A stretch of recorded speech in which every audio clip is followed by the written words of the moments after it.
Selamat pagi, saya akan melaporkan kegiatan riset siswa SMP Tarakanita Solo Baru. Eh,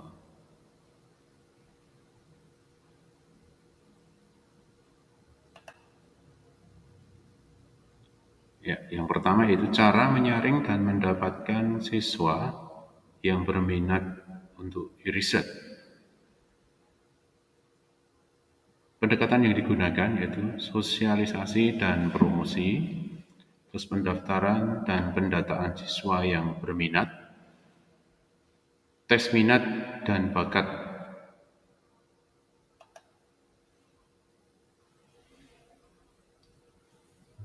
Yang pertama yaitu sosialisasi dan promosi.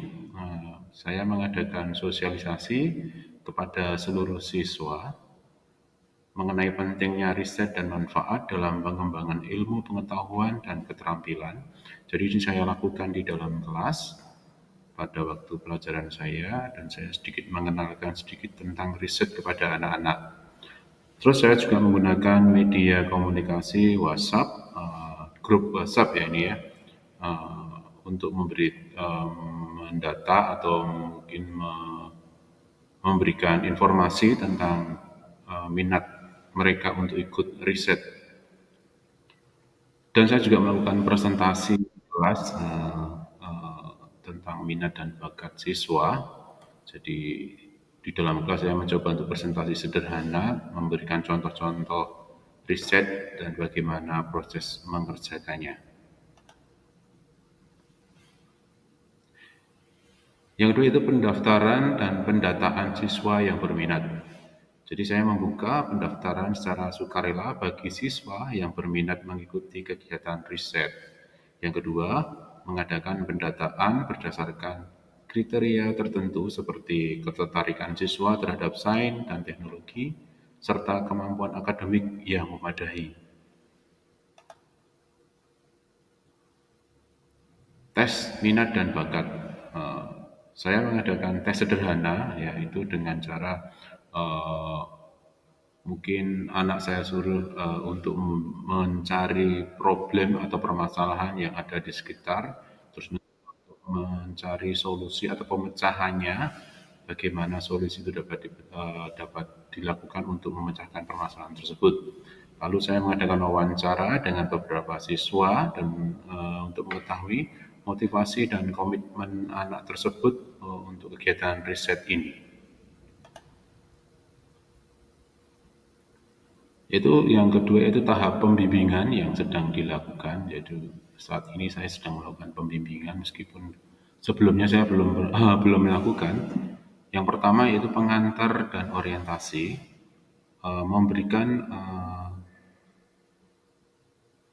pengenalan tentang riset, termasuk metode penelitian, etika penulisan, ya ini etika pemilihan atau penelitian itu bagaimana yang baik dan pentingnya literatur ilmiah. Yang kedua, orientasi mengenai topik topik riset yang dapat dipilih siswa. Terus yang pemilihan topik riset di sini yang pertama membimbing siswa dalam memilih topik riset yang sesuai dengan minat dan bakat mereka. Yang B, yang kedua, kita melakukan diskusi dan brainstorming ya ini untuk menemukan topik yang relevan dan menarik. Jadi kami melakukan diskusi bersama beberapa siswa yang mungkin berminat. Yaitu tahap pembimbingan yang sedang dilakukan. Yang kedua yaitu perencanaan riset. Membantu siswa menyusun proposal riset yang mencakup tujuan, hipotesis, metode, dan jadwal penelitian.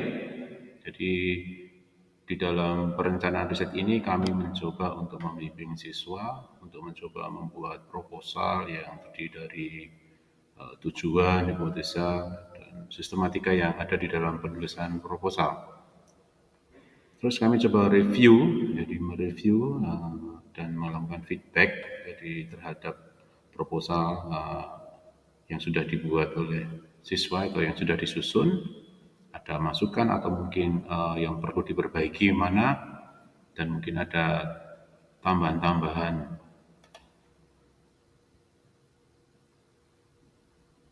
Yang terakhir tahap pembimbingan yang sedang kami lakukan yaitu pelaksanaan riset, pendampingan dalam pengumpulan data yang sudah dilakukan atau eksperimen, dan observasi yang sudah mereka lakukan. Jadi kami mendampingi, nantinya kami akan mencoba untuk mendampingi, ya, di mana dia akan melakukan observasi, bagaimana dia nanti akan melakukan eksperimen, ya, dengan apa yang nanti akan dia pilih, topik dan judul yang nanti akan dia pilih. Terus kami juga akan memonitoring kemajuan riset, ya, secara berkala. Jadi mungkin nanti kami akan menjadwalkan bagaimana kami harus memonitoring, ya. Tahap pembimbingan berikutnya yaitu analisis dan data, ya, analisis data dan penulisan laporan. Saya membimbing siswa dalam analisis data yang telah dikumpulkan, mencoba untuk memberikan arahan menulis yang baik bagaimana, menggunakan bahasa-bahasa ilmiah dan juga bahasa baku, ya. Jadi aturan-aturan yang baku itu bagaimana dalam penulisan. Terus pendampingan dalam penulisan laporan penelitian yang mencakup hasil dan kesimpulan. Jadi kami juga mulai nanti akan mencoba mendampingi siswa menulis tentang laporan penelitian yang isinya nanti tentang hasilnya bagaimana, korelasinya dengan apa yang sudah dia observasi dan data yang sudah dia dapatkan, terus juga nanti kesimpulannya bagaimana.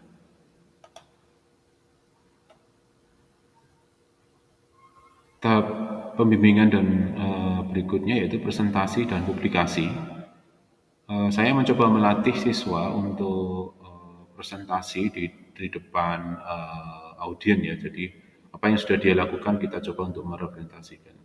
Yang dia membantu dalam publikasi nanti bisa melalui publikasi melalui jurnal atau perpustakaan, ya, nanti kita coba untuk itu. Tentunya yang media-media lain yang relevan juga bisa. Nah, kendala yang pertama yaitu minat siswa yang kurang. Banyak siswa yang kurang berminat terhadap kegiatan riset karena menganggap riset itu membosankan. Keterbatasan waktu, padatnya jadwal pelajaran. Kendala berikutnya yaitu solusi yang dilakukan yaitu meningkatkan minat siswa, mengadakan kegiatan riset yang menarik dan menyenangkan seperti eksperimen sederhana dan kunjungan ke laboratorium. Dua, memberikan penghargaan, ya, pengakuan kepada siswa yang berprestasi dan riset untuk meningkatkan motivasi. Solusi yang dilakukan adalah memanajemen waktu, mengatur jadwal kegiatan riset yang tidak bertabrakan dengan pelajaran akademik, memberikan fleksibilitas waktu kepada siswa yang menyelesaikan tugas dengan riset.